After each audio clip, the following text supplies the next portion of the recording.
बड़ी संख्या में वहाँ पे लोग इकट्ठे होने वाले हैं। जिले के उपाध्यक्ष महेंद्र गुप्ता जी को गोली मार के हत्या कर दी गई। ईशा नगर में कोई जमाना था कि वहाँ पर 6 बजे के बाद वहाँ पे कोई निकलता नहीं था। गृह मंत्री का जो पद एक सेंसिटिव पद होता है वो लॉ एंड ऑर्डर को कंटिन्यूअस देखता है। मध्य प्रदेश में लोकसभा चुनावों की तैयारियों में सभी राजनीतिक दल जुटे हुए हैं। इनमें बीएसपी भी पीछे नहीं है। लगातार लोकसभा चुनावों की तैयारियां तो कर ही रही है, साथ ही साथ लोगों को कई सारे मामलों को लेकर जगाने का प्रयास भी बहुजन समाज पार्टी लगातार कर रही है।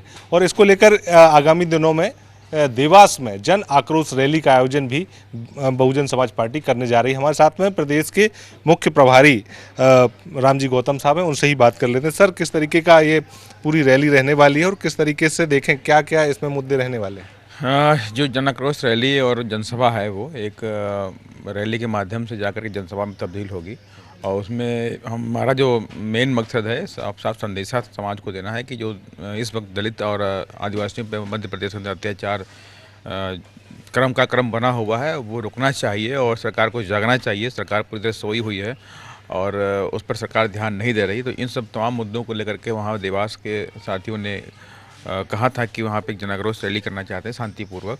तो हम वो शांतिपूर्वक जनाक्रोश रैली करके और जनसभा में तब्दील करेंगे। उसको लेकर के पूरी तैयारी चल रही है जोर शोर से और एक बड़ी संख्या में वहाँ पे लोग इकट्ठे होने वाले हैं। लगातार जिस तरीके से मामले निकल कर सामने आ रहे हैं, तो क्या उन मामलों को लेकर सरकार के किसी पक्ष से आपकी चर्चा हो पाई है? क्योंकि प्रदेश में बहुत सारे जैसे आप भी बता रहे हैं और कई सारे मामले लगातार कई सारे मामलों के साथ भी 2 दिन पहले एक बड़ी घटना घटी कि छतरपुर में हमारे बहुजन समाज पार्टी के प्रदेश के जिले के उपाध्यक्ष महेंद्र गुप्ता जी को गोली मार के हत्या कर दी गई।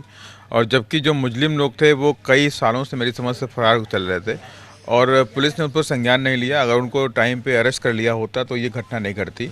और महेंद्र गुप्ता तो एक जन नेता थे, मतलब गरीबों की आवाज़ थे। वहाँ पर गरीबों के साथ रहने वाले थे, व्यापारी वर्ग के साथ में रहने वाले थे। तमाम तरह की जो गुंडागर्दी थी ईशा नगर में, ईशा नगर बोलते हैं, वहाँ ख़त्म किया उन्होंने और अपने सामाजिक लोगों के साथ में मिल करके आगे बढ़ रहे थे। लेकिन ये कहीं ना कहीं से विरोधियों को पसंद नहीं आया और बात कहते हैं, आज मैं मीटिंग में था, लोगों ने बताया भी कि ईशा नगर में कोई जमाना था कि वहाँ पर 6 बजे के बाद वहाँ पे कोई निकलता नहीं था। इस तरह का दहशत का माहौल था, गुंडागर्दी का माहौल था। उस दहशत और गुंडागर्दी के माहौल को महेंद्र गुप्ता ने ख़त्म किया था। तो आज उन्होंने उन्हीं लोगों ने, मतलब कुछ ऐसे विरोधी तत्वों ने उनकी हत्या कर दी। तो सरकार सोई हुई है। सरकार ने अगर टाइम पे उनको सुरक्षा मुहैया करा दी होती तो आज महेंद्र गुप्ता जी हमारे बीच में होते। आपको नहीं लगता कि मध्य प्रदेश को फुल टाइम गृह मंत्री की ज़रूरत है? क्योंकि अभी मुख्यमंत्री जो हैं वो ही गृह मंत्रालय का जो प्रभार है वो संभाल रहे हैं। नहीं, नो डाउट, ये तो सारे मीडिया बंधु भी कहते हैं, सभी लोग कहते हैं यहाँ के मुख्यमंत्री के साथ में गृह मंत्रालय नहीं चल सकता। तो गृह मंत्री का जो पद एक सेंसिटिव पद होता है वो लॉ एंड ऑर्डर को कंटिन्यूअस देखता है हर मुद्दे को लेकर के, तो उन पर उसका फोकस रहता है। तो हमारी समझ से तो ये पद होना चाहिए।